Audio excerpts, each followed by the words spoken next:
우리 사도신경으로 신앙 고백하심으로 이 새벽에 하나님 앞에 함께 예배하겠습니다. 나는 전능하신 아버지 하나님 천지의 창조주를 믿습니다. 나는 그의 유일하신 아들 우리 주 예수 그리스도를 믿습니다. 그는 성령으로 잉태되어 동정녀 마리아에게서 나시고 본디오 빌라도에게 고난을 받아 십자가에 못 박혀 죽으시고 장사된 지 사흘 만에 죽은 자 가운데서 다시 살아나셨으며 하늘에 오르시어 전능하신 아버지 하나님 우편에 앉아 계시다가 거기로부터 살아있는 자와 죽은 자를 심판하러 오십니다.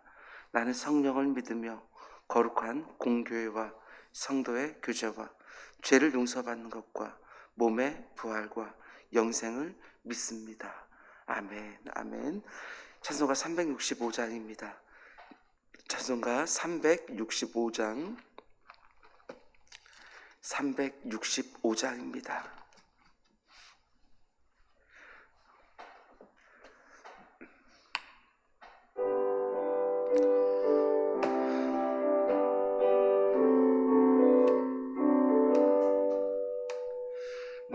마음속에 근심 있는 사람 주 예수 앞에 달래어라.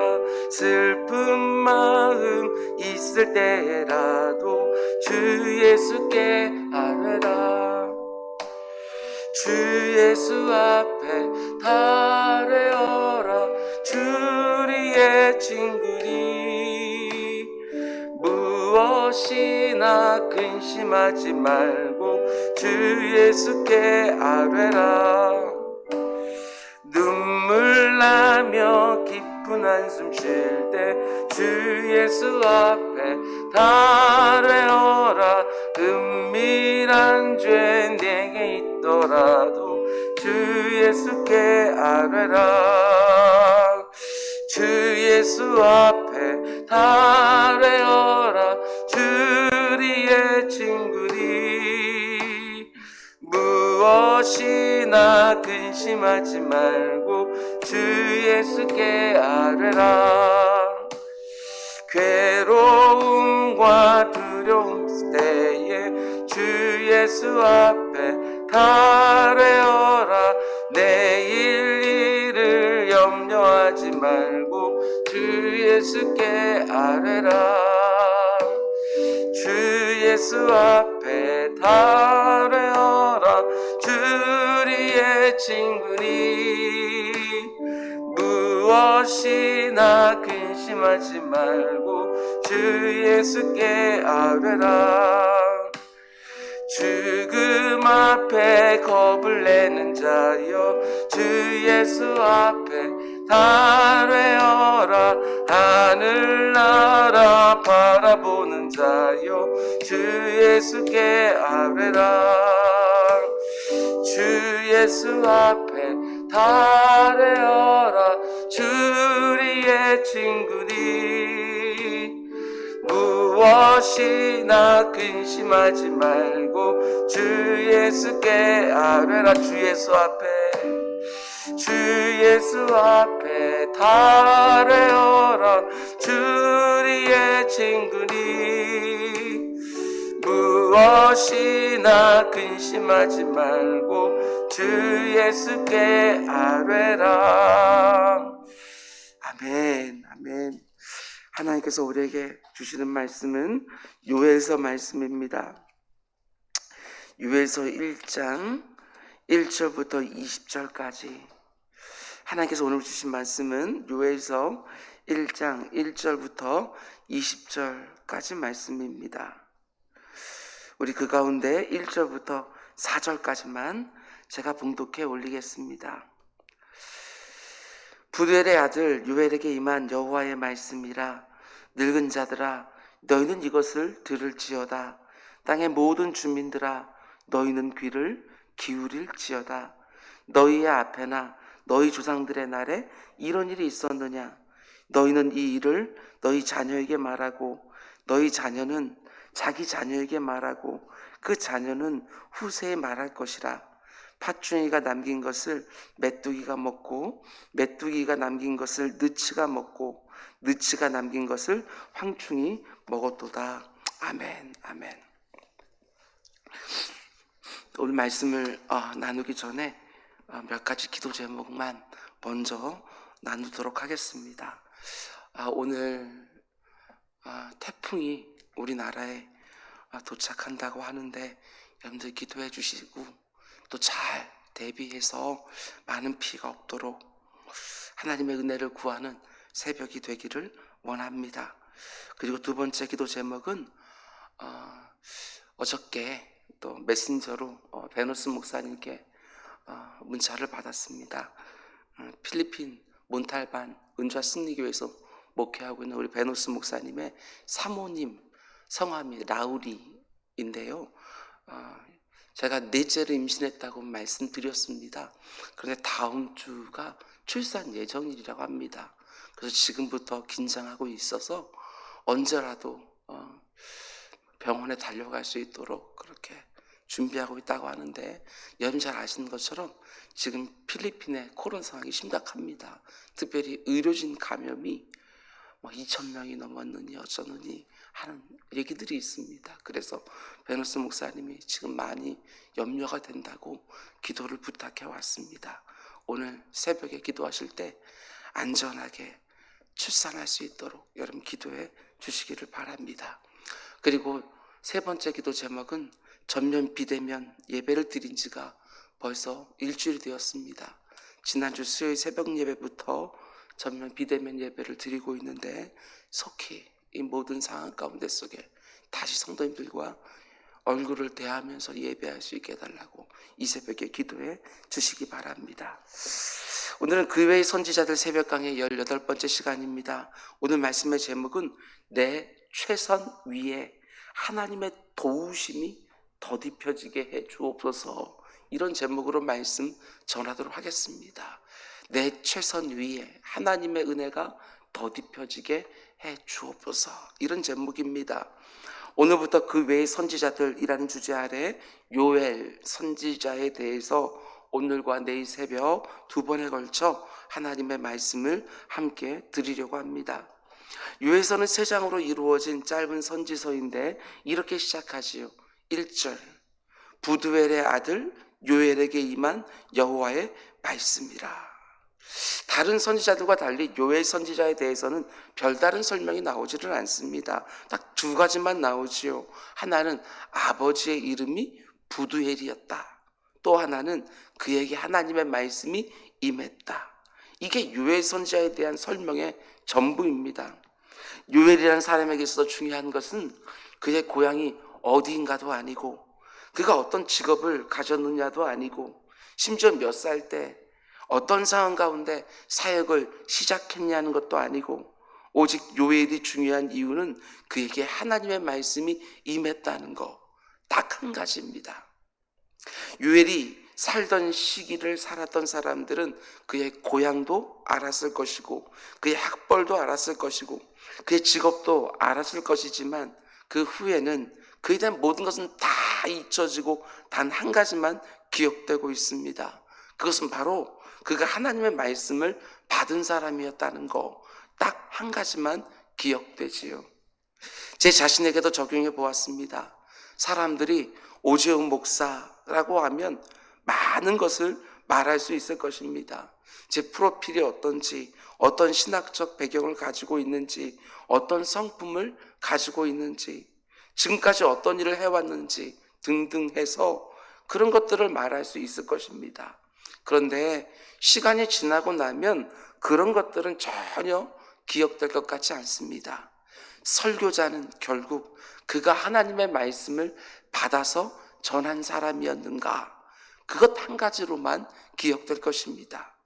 부족한 것 투성이지만 그래도 하나님의 말씀을 정확하게 전하려고 늘 힘쓰던 설교자, 실수한 것 투성이지만 그래도 하나님의 말씀으로 목회하려고 늘 애쓰던 목회자, 저는 정말 그거 하나만으로 기억되면 더할 나위 없이 감사할 것 같습니다. 제가 좋아하는 D.L. 무디 목사님이 생각이 났습니다. 그 어느 누구도 무디의 학벌을 기억하지 않습니다. 그의 가족관계나 그가 살던 동네를 기억하지 않습니다. 단지 그가 하나님의 말씀을 받았고 그 받은 말씀을 열정적으로 전한 사람이었다는 거 딱 한 가지만 기억되는 것입니다. 지금 온라인으로 이 새벽을 함께 깨우고 있는 기도자들 역시도 오직 하나님의 말씀을 일평생 사모하고 그 받은 말씀 그대로 살기 위해서 애를 썼던 인생으로 기억되어지는 은혜가 있기를 주님의 이름으로 축원을 드립니다. 그거 하나면 우리에겐 충분한 거지요. 그리고 요엘의 아버지 부두엘도 생각해 보았습니다. 그의 아버지 부두엘은 성경에서 철저히 무명인 사람이지요. 그가 어떤 사람이고 어떤 일을 했는지 아무도 모릅니다. 그는 딱 한 가지로만 기억이 되어지는데 하나님의 말씀을 받았던 부두엘의 아버지, 이거 하나로만 기억이 됩니다. 저는 이 부분이 참 감동이 되었습니다. 자신의 아들인 요엘이 하나님의 말씀을 받은 사람이었기에 무명이었던 그의 아버지 역시 이 귀한 성경책에 이름이 기록되고 결국 사람들에게 기억되고 오늘 새벽에도 그의 이름이 저와 여러분의 사이에서 묵상되고 있는 거 아닙니까? 부두엘이 어떤 인생을 살았는지는 모르지만 분명히 실수도 있었을 것이고 작은 공헌도 있었겠지만 그런 것들은 하나도 기억되지 않고 오직 하나님의 말씀을 받았던 요엘의 아버지로만 기억되어지는 것이지요. 설교를 준비하면서 이런 생각이 들었습니다. 아무리 이 세상이 저와 여러분을 알아주지 않는 무명한 인생이라 할지라도 자녀 하나를 신앙으로 잘 양육하기만 해도 사람들에게 기억되는 이름이 되겠구나. 하나님께 요긴하게 잘 쓰임받았던 아무개의 아버지, 아무개의 어머니. 비록 내가 무명한 사람이라 할지라도 하나님이 허락하신 그 귀한 다음 세대에 속한 아이들 하나하나를 붙들고 하나님 마음에 쏙 드는 그리스도인으로 잘 양육해내는 일에 일조하기만 해도 여러분 기억되는 은혜가 있습니다. 아무개의 주일학교 선생님, 그거 하나로 기억될 것입니다. 지금 우리가 경험하고 있는 이 황망한 상황 가운데 혹시라도 내 자녀들과 우리에게 허락된 다음 세대 한 영혼도 잃지 않도록 갑절의 기도와 갑절의 헌신과 갑절의 돌봄으로 잘 지켜내기를 원합니다. 하나님이 내게 주신 자녀들과 하나님 우리 공동체 허락해 주신 다음 세대들을 하나님의 마음을 시원케 해드리는 충성스러운 일꾼으로 잘 양육해내는 우리 모두가 되기를 주님의 이름으로 축원을 드립니다. 여러분, 그런데 여기까지 묵상하다가 좀 엉뚱한 묵상이지만 그래도 재미있는 묵상이 하나 생각이 났습니다. 성경에 등장하는 또 다른 요엘이 있다는 거 아십니까? 오늘 요엘 선지자와 똑같은 이름을 가졌던 또 다른 요엘이 있습니다. 부두엘이라는 사람은 비록 무명한 사람이었지만 자신의 아들 요엘 때문에 성경에 기록되는 영광을 입었습니다. 그런데 똑같은 이름 요엘이라고 하는 아들 때문에 참 마음을 겪었던 많은 아픔을 겪었던 아버지가 있습니다. 그게 누구냐? 너무너무 유명한 사사시대를 끝내고 왕정시대를 열었던 사무엘의 맏아들 이름이 바로 요엘입니다. 사무엘상 8장을 보면 이런 말이 있지요. 사무엘이 늙음에 그의 아들들을 이스라엘의 사사로 삼으니 장자의 이름은 요엘이요 차자의 이름은 아비야라. 그들이 브엘사바에서 사사가 되니라. 그런데 그의 아들들이 어떻게 합니까? 8장 3절 그의 아들들이 자기 아버지의 행위를 따르지 아니하고 이익을 따라 뇌물을 받고 판결을 굽게 하니라. 요엘 선지자의 아버지 부두엘과는 달리 사무엘은 자신의 아들 요엘 때문에 이런 소리도 들은 것입니다. 이익을 따라 뇌물을 받고 판결을 굽게 한 부패한 사사의 아버지 사무엘. 우리 모두가 자녀들을 하나님의 사람으로 잘 양육하는 부두엘이 되기를 원합니다. 우리가 비록 무명한 인생이라도 내 자녀들을 하나님의 사람으로 잘 양육해내면 그것 하나만으로도 하나님께 칭찬받을 것입니다. 반면에 아버지 사무엘처럼 나는 아무리 유명하고 나는 하나님께 잘 쓰임받았다 할지라도 자녀 하나를 잘 양육하지 못하면 부끄러움을 당하게 되어 있습니다. 무엇보다도 저와 여러분은 하늘 아버지의 자녀라는 사실들 잊지 마시기 바랍니다. 내 사랑하는 그 하늘 아버지가 우리 같은 사람들 때문에 지금 얼굴을 들지 못하는 것입니다. 자녀가 잘 살면 아버지께 영광이 됩니다. 우리 육신의 부모도 마찬가지고 우리 영원한 하늘 아버지도 마찬가지입니다. 더 잘 사셔야 됩니다. 본문 4절 말씀 보면 요회서의 배경도 알 수 있습니다. 그 당시에 어떤 일이 있었느냐, 정말 끔찍한 일이 그것도 연달아 일어났던 것을 보게 되어집니다.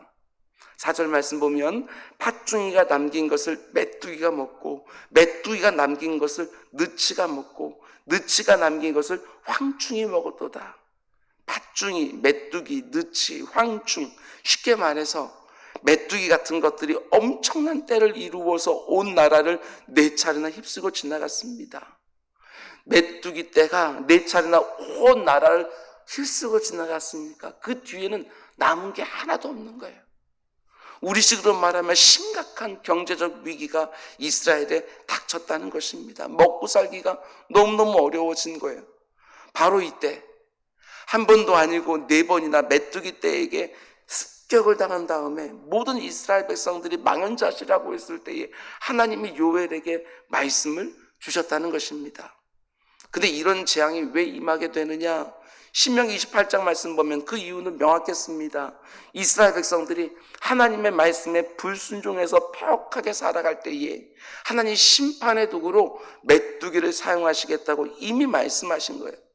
신명기 28장 38절 말씀 보면 네가 많은 종자를 들에 뿌릴지라도 메뚜기가 먹음으로 거둘 것이 적을 것이며, 이어지는 42절에도 이런 말씀이 있습니다.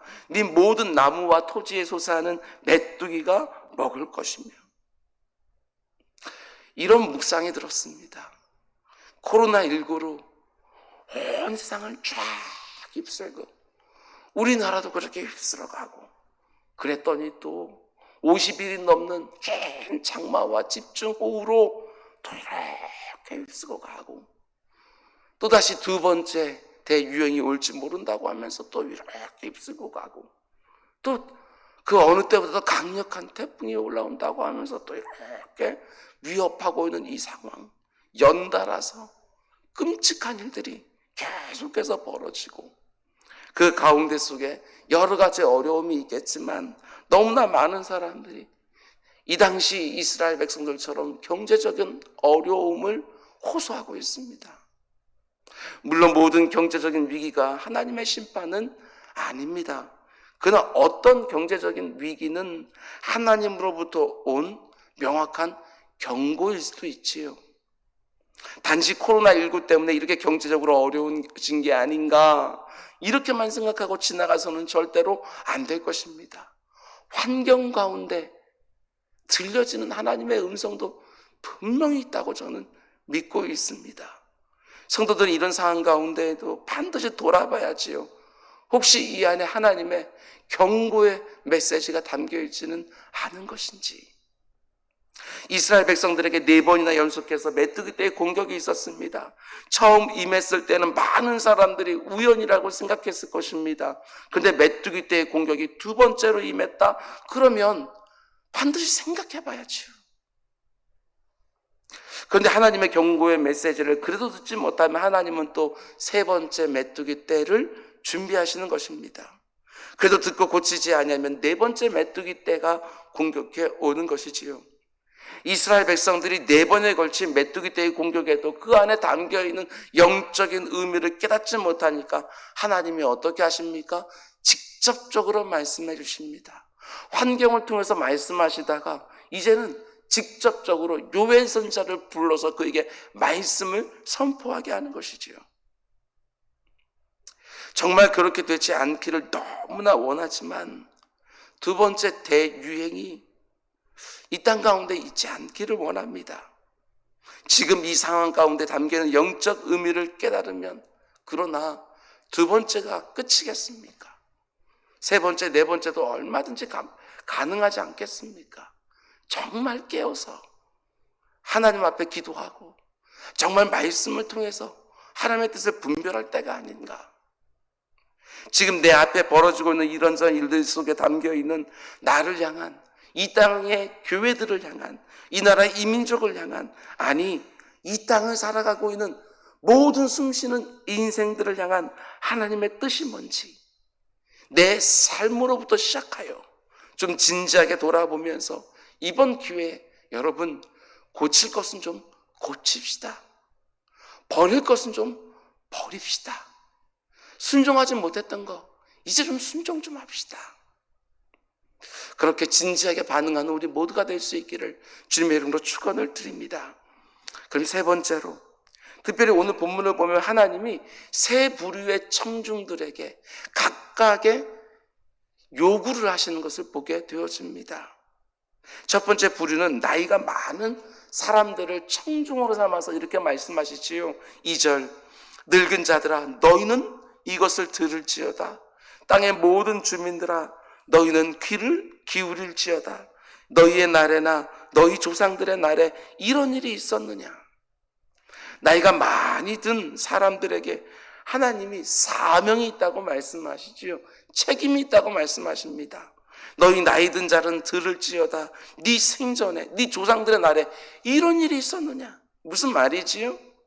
그들은 나이가 많기 때문에 인생의 경험도 많이 있습니다.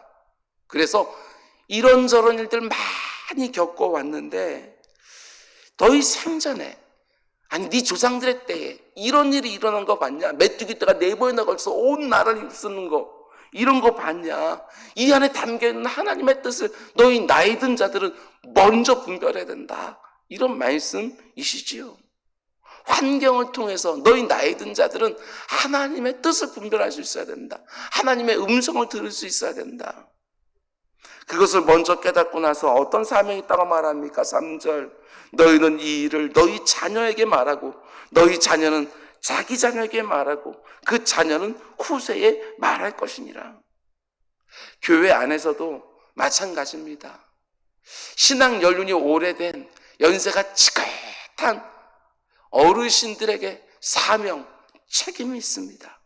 하나는 젊은 성도들이 듣지 못하는 하나님의 음성을 경험을 통하여 환경 속에서 먼저 들을 책임이 있다는 것입니다.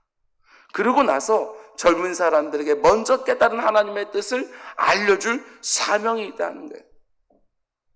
오늘 설교를 통해서 하나님이 주시는 음성을 교회 안에 속해 있는 신앙 연륜이 오래된 어르신들이 먼저 듣기를 원합니다.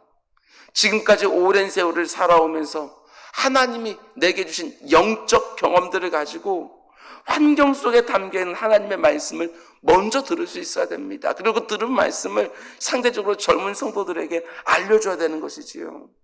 젊은 성도들을 향해서 지금 이 상황 속에 하나님의 경고의 메시지가 담겨 있다고 알려줘야지요.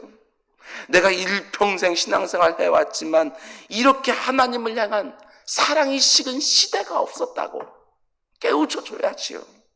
내가 일평생 신앙생활 해왔지만 지금처럼 사람들이 하나님을 두려워하지 않는 시대가 없었다고, 이렇게 대놓고 하나님의 말씀을 대적하는 시대는 없었다고 경험에 비춰서 권면하고 훈계해 줘야지요. 상대적으로 젊은 성도들 향해서 지금은 깨어서 기도할 때라고, 지금은 영적으로 육적으로 힘들고 어려운 지체들을 반드시 돌아봐야 될 때라고, 이걸 말해주는 것이 교회 안에 있는 어르신들이 반드시 감당해야 될 사명이라는 것입니다. 어제 윤혜순 목사님이 저에게 전화를 주었습니다. 운전하고 있어서 긴 통화는 아니었지만 밝은 목소리로 구역 식구들 한 명 한 명씩 기도 제목도 알려주고 근황도 알려주고 하는데 얼마나 좋았는지 모릅니다. 성도님들의 근황을 들으니까 속이 이렇게 막 훅 하고 내려가는 것 같은 마음 가운데 기쁨이 있었습니다. 우리 교회 어르신들이 바로 그런 일들을 해줬으면 좋겠습니다. 돌아보는 것이지요. 이렇게 힘들고 어려울 때 돌아보는 것입니다. 저 같은 교육자들, 우리 부교육자들이 전화로 신방에서 돌아보는 것하고 다릅니다. 정말 다릅니다. 우리 어르신들이 이러한 때 서로 만나지는 못하지만 비대면으로 신방하면서 힘도 복도 다 주고, 비록 전화이지만 서로 기도도 해주고, 기도 제목도 나누어서 이렇게 새벽에 같이 기도. 이게 바로 교회 안에 있는 영적, 육적 어르신들의 사명이지요. 가정에서도 마찬가지입니다. 예수 잘 믿는 할아버지와 할머니가 해야 될 일이 있는 거예요. 자녀들에게, 손주들에게 그렇게 힘들 때는 기도하는 거라고. 그렇게 어려운 일이 계속 생기면 혹시 하나님 앞에서 해결이 된 문제가 있는 것 아니냐고 돌아보라고 반드시 권면해 주시기를 바랍니다. 그러면서 이제 두 번째 부류를 향해서 또 하나의 요구를 하시는데 5절 말씀입니다. 취하는 자들아 너희는 깨어 울지어다. 포도주를 마시는 자들아 너희는 울지어다. 이는 단 포도주가 너희 입에서 끊어졌습니다. 단지 포도주에 취하는 그 정도 말하는 거 아닙니다. 하나님이 이렇게 4차례에 걸쳐서 메뚜기 때를 보내고 계시는데 조금 더 영적 의미를 깨닫지를 못하는 거예요. 왜 깨닫지 못하니까? 영적으로 취했기 때문에. 무엇인가에 정신이 팔려서 도무지 하나님의 뜻을 분별하지는 못하는 거예요. 이들을 향해서 요엘 선지자가 선포합니다. 너희는 깨어 있어라, 울어라. 지금 포도주에 취해 있을 때가 아니다. 여러분, 무엇인가에 취해 있으면 영적 분별력이 현저하게 떨어지게 되어 있습니다. 하나님 말씀하십니다. 아무개야 깨어나라. 도대체 무엇에 취해 있기에 그렇게 깊이 잠들었느냐? 이제 깨어나라. 우리 역시 이 말씀을 들어야 됩니다. 지금 이 시기는 절대로 다른 것에 취해서 잠들어 있을 때가 아닙니다. 영적으로 깨어 있어야 될 때입니다. 그리고 하나님은 계속해서 울라고 말씀하시죠. 울라. 오늘 본문을 보더라도 울라는 말씀이 얼마나 많이 나오는지 모릅니다. 1장 5절에도 울어라. 8절에도 애곡해라. 13절에도 제사장들아 울어라. 제단에 수종드는 사람들아 울어라. 14절에도 여호와의 성전에서 부르짖어 울지어다. 지금 이 상황을 놓고 하나님 앞에서 깨어서 울며 기도하는 우리 모두가 되기를 주님의 이름으로 축원드립니다. 마지막 세 번째로 하나님은 농부들, 일하는 자, 수고하는 자들을 청중으로 삼아서 이렇게 말씀하시죠. 11절 농부들아 너희는 부끄러워할지어다. 포도원을 가꾸는 자들아 곡할지어다. 이는 밀과 보리 때문이라. 밭의 소산이 다 없어졌음이로다. 특별히 농부들에게 부끄러워하라고 말합니다. 밭의 소산이 다 없어졌으니 부끄러워하라고 말씀하는 거예요. 근데 왜 이게 부끄러운 일이라고 말씀하십니까? 그 농부들 안에 있던 어떤 부끄러운 생각 때문에 부끄러워하라고 말씀하시는 것입니다. 보통 농부들은 이렇게 생각하지요. 내가 열심히 씨를 뿌리고 내가 열심히 땀을 흘리고 농사를 지으면 당연히 많은 수확을 거두게 되는 것처럼 생각을 합니다. 내가 열심히 일터로 나가서 수고하면 당연히 많은 소득이 있을 것처럼 생각하는 것이지요. 그런데 하나님이 보시기에 그런 생각이 바로 부끄러운 생각이라는 거예요. 왜 그렇습니까? 그동안 그들이 땀 흘린 만큼 얻을 수 있었던 이유는 하나님이 그동안 메뚜기 떼와 같은 재앙으로부터 그들을 보호해 주었기 때문이라는 거예요. 지금 보지 않냐고. 너희들이 아무리 열심히 농사를 지어도 메뚜기 때 4번 쫙 지나가니까 그 뒤에 남은 거 하나도 없지 않느냐고. 내가 수고하고 애를 썼기 때문에 그동안 수확을 했던 것들이 아니라 하나님이 이런저런 은혜를 베풀어 주셨기 때문이라는 것이지요. 내가 아무리 수고하고 아무리 열심히 노력해도 하나님께서 은혜를 베풀어 주지 않으시면 헛되지요. 수고가 헛되는 거예요. 우리 역시도 오늘 본문의 농부들과 같은 생각을 가지고 살아갈 때가 너무나도 많습니다. 열심히 내가 일하면 되지. 열심히 내가 땀 흘리고 수고하면 당연히 소득이 있지 않겠나. 물론 맞는 말입니다. 열심히 수고하고 애를 쓰면 소득이 있죠. 그러나 그 앞에 전제가 있는 거예요. 어떤 전제? 하나님이 도와주셔야만 한다는 전제. 지난 14년 동안 목회하면서 늘 깨달은 것이 바로 이것입니다. 목회를 열심히 한다고 당연히 많은 열매가 맺혀집니까? 아니요, 어림없더라고요. 하나님이 도와주셔야만 가능한 것이지요. 열심히 목회 안 하는 목사가 어디 있겠습니까? 다 열심히 하지. 그런데 열심히 목회만 하면 성장하고 부흥한다? 그런 생각이 바로 부끄러운 생각이라는 거예요. 설교 준비만 열심히 하면 성령의 능력이 있는 설교가 강단에 쏟아져 나옵니까? 그런 생각이 부끄러운 생각이라는 거예요. 하나님이 도와주셔야지만, 성령 하나님이 그 시간 역사해 주셔야지만 그 설교가 심령 속에 들어가서 사람을 바꿔내고 못된 것을 끊어내고 연약한 마음을 다시 북돋아서 강하게 하고, 이런 것이지. 여러분이 손으로 하고는 모든 일들 내가 열심히 한다고 되는 것이 아니라 전제가 있다고요. 하나님이 도와주셔야지만. 이 전제. 지금 이 상황에서 우리가 처절하게 이 부분 깨닫고 있지 않습니까? 아무리 애를 써도 안 됩니다. 아무리 새벽부터 저녁에 수고해도 손에 쥐어주는 것이 너무나도 초라한 거예요. 제가 새벽 기도할 때마다 계속해서 기도 제목으로 내놓는 것이 있지 않습니까? 방역당국에서 오늘도 정말 애쓰면 수고할 텐데 하나님이 도와주셔야 그 모든 것들이 효력 있지 않겠습니까? 그래서 그들을 놓고 기도하는 거예요. 지금까지 내 안에 부끄러운 생각이 있었다면 회개하셔야 됩니다. 내가 열심히 일한다고 해서 당연히 뭔가 내 손에 쥐어지는 것이 아닙니다. 하나님이 지금까지 은혜를 베풀어 주셨기에 오늘 내가 이 자리에 있는 거 아니겠습니까? 오늘 하루 시작하면서 하나님의 은혜를 구하며 시작하기 원합니다. 하나님, 오늘도 은혜 베풀어 주십시오. 은혜. 하나님의 은혜가 부어지지 않으면 단 하루도 제대로 살 수 없는 인생인 것처럼 하나님께 절박하게, 하나님 오늘도 은혜로 나를 뒤둘러 주십시오 하고 기도하고 시작하는 것이지요. 내 노력과 내 수고와 내 최선으로 모든 것이 척척 다 되는 것이 아닙니다.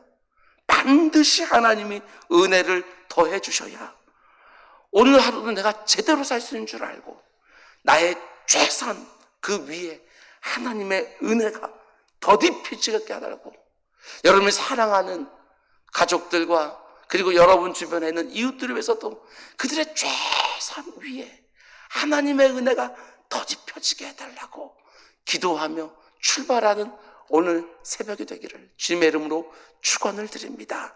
기도하겠습니다. 사랑의 주님, 게으름도 악이라고 성경이 분명히 말하고 있습니다.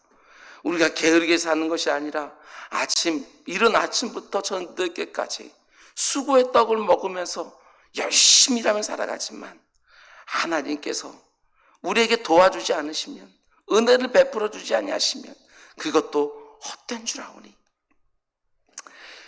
사랑하는 아버지 하나님, 우리 성도님들에게 오늘도 일용한 은혜로 가득 채워주시고, 그리고 필리핀에 있는 라우리 사모님에게도 하나님 은혜를 더입혀 주시고, 올라오는 태풍에 맞서서 이것저것 아버지 하나님 최선을 다해서 대비하는 그 손길들의 위에도 하나님의 은혜를 더해 주시고, 오늘도 아버지 하나님 일터에 나아가 열심히 이렇게 어려운 환경 가운데 일하는 사랑하는 성도님들의 손으로 하는 일 위에 은혜를 더해 주시사 오늘도 열매 있는 한 날 되게 하여 주시옵소서.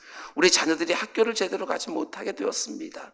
주님, 그들이 어디에 있든 미래를 위해서 잘 준비하는 것 가운데 하나님께서 은혜를 베풀어 주시사 그 가운데 속에 아버지 하나님 이 시기도 잘 지나갈 수 있는 넉넉한 능이 임할 수 있도록 인도하여 주옵소서. 이 모든 말씀 예수님의 이름으로 기도드렸습니다. 아멘.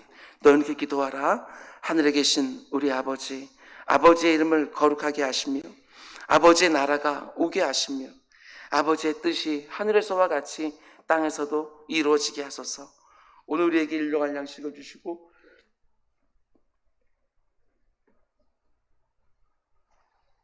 우리를 시험에 빠지지 않게 하시고 악에서 구하소서. 나라와 권능과 영광이 영원히 아버지의 것입니다. 아멘. 우리 한번 기도하겠습니다. 아버지 감사합니다. 이렇게 육신의 눈에 보이진 않지만 아버지 한 마음으로 어딘가 깨어서 함께 하루를 시작하고 있는 새벽 기도자들의 아버지 한 영적인 숨결을 느낍니다. 내 주 아버지 하나님, 성령의 교통케 하심이 아버지 하나님 거리를 떠나서 아버지 함께 시작될 수 있도록 은혜를 베풀어 주시옵소서. 우리 사랑하는 성도님들, 오늘도 하나님의 은혜 가운데 속에 인도함 받는 하루가 될 수 있도록 인도해 주십시오. 안전하게 지켜주십시오. 아버지 하나님, 여기저기 왕래도 하지 못하고 사랑하는 교회에도 오지 못하고 영육간에 너무나도 눌리는 분들이 있다고 말씀하십니다. 주님, 잘 이겨낼 수 있도록, 비록 휴대폰으로 보는 조그만 영상으로 보는 아버지 하나님 부족한 중에 설교지만 그러나 그들의 심령을 붙들어 줄 수 있는 설교가 될 수 있도록 인도해 주십시오. 아버지 하나님, 주님께 담겨 붙들어 주시사 새벽마다 이곳에서 아버지 하나님 반주를 하고 영상을 송출하는 우리 최 전사님과 우리 김 목사님, 아버지 하나님 그들의 수고가 헛되지 않게 하여 주시고 그 수고를 통하여 아버지 하나님 어디선가 우리 성도님들이 힘을 얻게 되어서는 영적으로 다시 부욕해 되어서는 아버지 하나님 하나님의 역사를 경험할 수 있게 해주옵소서. 당초 8월 30일까지만 전면 비대면 예배라고 하는 아버지 하나님 소식을 들었습니다. 아버지 하나님 들려오는 소식들은 또 연장되는 거 아닌가, 또 연장되는 거 아닌가, 아버지 이런 생각 들 정도로 아버지 하나님 힘들고 어려운 것들도 많습니다. 내 주 아버지 하나님, 성도님들을 다시 만날 수 있는 환경을 허락해 주십시오. 성도님들을 속히 만날 수 있는 아버지 하나님 그때가 되었다는 하나님의 음성을 환경을 통해서 아버지 하나님 그 사인을 받을 수 있도록 주님 인도해 주십시오. 확진자들의 숫자가 줄게 하여 주십시오. 줄어들게 해 주십시오. 오늘도 방역당국의 모든 수고와 노력들이 효력 있게 해 주십시오. 잘 발견해서 잘 치료할 수 있게 하시고 아버지 하나님 완치되어 일상으로 돌아갈 수 있도록 주님 그들도 도와주시옵소서. 내 주 아버지 하나님 또 구합니다. 아버지 하나님 필리핀 몬탈바 은자 승리교회 아버지 우리 라오리 사모님이 출산을 앞두고 있습니다. 근데 필리핀에 아버지 의료진 감염이 아버지 하나님 심각한 수준입니다. 아버지 지켜주십시오. 지켜주십시오. 주의 중에 가족을 지켜주시고 아버지 하나님 그들을 통하여 하나님께서 이 세상에 아버지 하나님 내어주시는 아버지 하나님 새로운 아기가 두려움이 아니라 즐거움과 환영 가운데 속에 아버지 하나님 이 세상에 나올 수 있도록 주님 지켜주시고 보호하여 주시옵소서. 내 주 아버지 하나님 태풍이 올라오고 있다고 합니다. 내 주 아버지 하나님 그 어느 때보다 강력한 태풍일 거라고, 바람이 아주 심할 거라고, 내 주 아버지 하나님 비 피해가 그리고 바람으로 인한 피해가 많지 아니하도록 세밀하게 볼 수 있도록 주님 인도하여 주시옵소서. 아버지 하나님 당국자들에게 지혜를 허락하여 주셔서 세심하게 돌아볼 수 있도록 주님 인도해 주시고 아버지 50여일이 넘는 폭우 가운데 속에 아버지 많은 피해를 본 사람들입니다. 주님 연달아서 또 피해 보지 않도록 주님 지켜주십시오. 잘 돌아볼 수 있도록 주님 인도해 주십시오. 많이 약해져서 아버지 하나님이 땅으로 오게 하소서. 급격하게 아버지 하나님 약해지는 그 놀라운 것들 은혜들도 하나님 볼 수 있도록 주님 인도해 주십시오. 내 주 아버지 우리 은자교회 속해 있는 모든 부모들을 주님 함께 붙들어 주시사 요엘의 아버지 부두엘처럼 자녀들이 하나님 앞에 쓰임받음으로 기억되어서는 아버지 부모들 다 될 수 있도록 주님 인도해 주십시오. 내 주 아버지 하나님 또 바라는 것은 우리 연세가 지긋한 신앙 연륜이 오래된 아버지 하나님 우리 어르신들이 환경 속에서 그 경험을 가지고 하나님의 뜻들을 잘 발견하게 하시고 상대적으로 젊은 성도들 잘 돌아볼 수 있도록 주님 인도해 주십시오. 아버지 하나님 서로 전화로 신방하면서 서로 안부들을 물으면서 비록 전하지만 서로 중보하며 기도하면서 아버지 하나님 이렇게 복된 오후가 있도록 주님 인도하여 주십시오. 우리 어르신들을 마음껏 사용해 주십시오. 아버지 하나님 이 공동체 가운데 속에 있는 우리 어르신들 아버지 하나님 마음껏 사용해 주셔서 성도님들 한 분 한 분들이 잘 공기함을 받을 수 있도록 주님 인도해 주십시오. 아버지 하나님, 지금은 기도할 때고 아버지 하나님, 무엇인가에 취해서 잠들었을 때가 아닌 줄 믿사오니 깨어서 울며 기도할 때인 줄 믿사오니 주님, 우리 성도님들을 기도의 자리로 오늘도 인도해 주십시오. 뿐만 아니라 아버지 하나님, 부끄러운 생각을 했던 것들 회개합니다. 내가 열심히 하기만 하면 내게 필요한 무엇인가가 내 손에 쥐어질 수 있는 것처럼 아버지 하나님, 부끄러운 생각을 한 적이 있습니다. 열심히 준비만 하면, 열심히 목회만 하면, 열심히 설교 원고를 작성하기만 하면, 열심히 하는 것, 아버지 하나님, 그 위에 하나님의 은혜가 덧입혀져야